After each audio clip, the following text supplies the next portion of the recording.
like Apple, Alphabet, Facebook, for instance.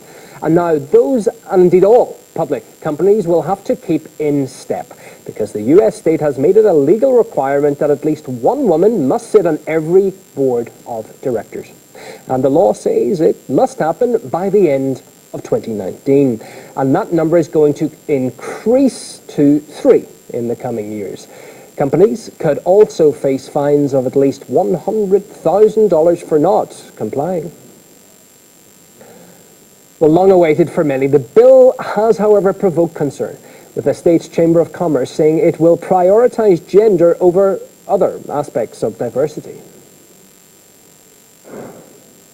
Creates discrimination now against other people in favor of women who might not even be qualified. I mean, you're talking about putting one woman in place there, and now we're having to mandate that where there are many women in the workplace that have been working hard. So rather than hoping for or encouraging in the workplace there to be equal treatment of women who do a good job, now we're just regulating and mandating it, which is undoubtedly going to cause anarchy in the workplace, is going to cause dissension among people, perhaps amongst other women who have been working hard, wondering why this woman got chosen just to meet a certain quota. I think it's absolutely ridiculous to suggest that there is not a single woman qualified for the board of any public company in California. I think we all know that there are loads of women who are super well qualified, and the question should be, why haven't they been appointed to those boards already? Why have we put up with this outdated, white male boys club for so long? I think there are lots of people on boards in California and all over the world who aren't qualified, and I'm afraid to say the vast majority of them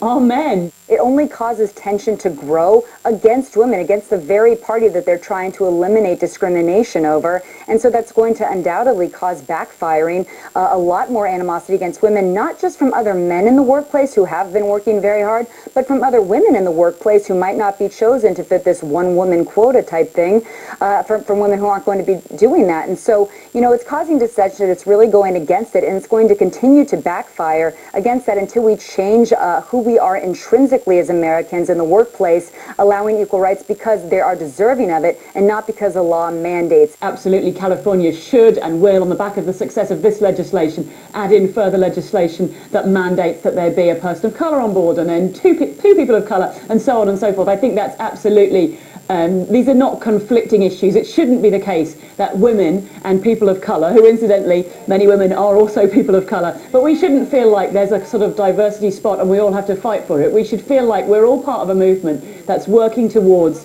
better balance on boards and working towards a future which actually where companies like this belong to all of us, not to a tiny pale, male and stale corporate elite, which unfortunately seems to be a sort of, a club which no one can break at the moment.